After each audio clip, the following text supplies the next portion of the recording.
This is an ancient cooking tool called a metate. Women in Mexico have been using it for over 7,000 years to prepare traditional dishes. Evangelina Aquino Luis spends hours grinding chilies and herbs for just one batch of mole. Mole is a thick, rich sauce that comes in many variations, contains dozens of ingredients, and can take days to cook. It's also one of the most popular dishes in Evangelina's restaurant, La Cocina Nana Vira. Today, she's preparing a rare kind of mole called chichilo. But it's not on the menu because she only makes it for people who are in mourning. No me gustaba hacer chichilo porque enterré a seres queridos. Sí da tristeza hacerlo. Evangelina has dedicated her life to preserving these kinds of traditions and methods. But over the years, she's watched cooks swap metates for blenders and even turned to packaged sauces from the supermarket. We visited Oaxaca, known as the land of the 7 moles, to see how the ancient ways of preparing this classic Mexican dish are still standing.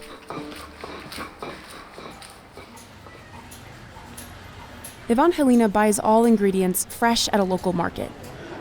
Berito, buenos días. ¿Tienes chile ancho negro? Ancho chilies are a kind of dried poblano pepper that have a smoky flavor. Quiero medio de chile ancho, quiero un cuarto de orégano, una bolsita de orégano. Sale, gracias. Hasta luego. Back at her restaurant, Evangelina preps the onions, garlic, and sesame for roasting. She's part of the Zapotec Indigenous group that's lived in the Oaxaca Valley for thousands of years. When someone dies, family usually prepare chichilo together. Evangelina made this batch especially for us, to be able to show the whole process. She puts the meat to boil in a handmade pot, because the beef will take the longest to cook. In the state of Oaxaca, there are 7 types of mole, and every family has their own variation on the recipes. Decía mi abuela que las semillas esponjaban el estómago. Por eso es que ella nunca las usaba. Evangelina chars the ingredients on a clay comal, a smooth griddle to bring out the smoky flavors. The ancho chilies go first on high heat. La importancia de no quemar los ingredientes, sino de irlos asando. Eso es lo que nos va a dar que nuestro chichilo salga cremoso y que no raspe. When they get the perfect roast, she soaks them for about 30 minutes to rehydrate and soften them. Evangelina wastes no time. She roasts everything quickly, since this mole has to be made faster than other kinds to make it in time for a wake. The metate has been in Evangelina's family for 46 years. These grinding stones are carved whole out of a quarry, and they can weigh more than 50 kilos.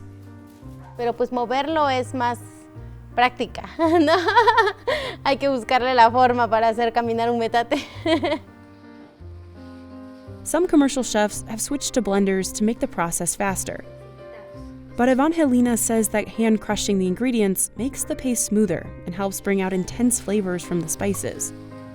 Nuestro compromiso como cocineras tradicionales es rescatar todos estos elementos que hacen de la cocina tradicional esa importancia que tiene, ¿no? This is the most physically taxing step, and it can take 2 hours just to grind the ingredients. Pues, ¿qué siento? Satisfacción, cansancio, pero un cansancio rico. Así es, ¿no? ¿Los brazos? Los brazos sí se cansan, sí, le digo, es práctica, es mucha práctica, pero sí. ¿Y los rodillas? Las rodillas también. Indigenous groups in Mesoamerica have used the metate to make mole since the pre-Hispanic time.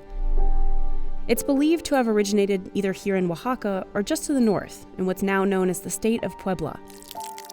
The Spanish arrived in the 15th century, and people started mixing indigenous ingredients like the native chilies with other foods the Spanish brought. So today's mole is a fusion of pre-Hispanic and European cuisines. But the authentic way of making it has dwindled in popularity. pre-made mole paste came on the market in the 1940s. Blenders became popular in the decades that followed, and they eventually replaced the metate altogether. El metate que acabo de utilizar es el metate que le dio su madrina a mi mamá cuando se casó. Entonces era como un regalar ahora una licuadora, ¿no? But Evangelina says traditional mole still beats out the kind made in a blender.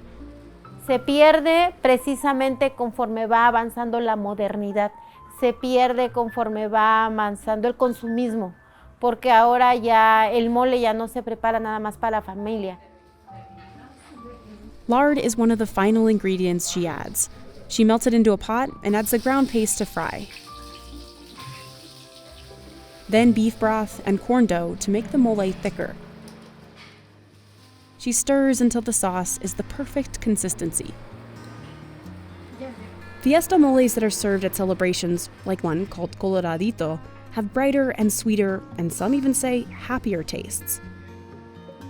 But this is a funeral mole, so it has a more subdued and muted taste. Evangelina's grandmother taught her how to cook mole when she was just 7 years old. At 20, she learned how to make chichilo mole from the women in her community. Cuando llegamos al duelo, a dar un pésame a un hogar donde fallece alguien, entre todas nos congregamos para desvenar los chiles, para asar los chiles. Es un platillo es un mole de hermandad, de solidaridad, de compañerismo. At first, making chichilo mole was a heavy task for Evangelina because it reminded her of loss. But when she realized she had a chance to preserve and share her culinary knowledge, it took on a new meaning. Ya no es ahora por como decimos, por amor a la familia, sino ahora es por amor a la comunidad.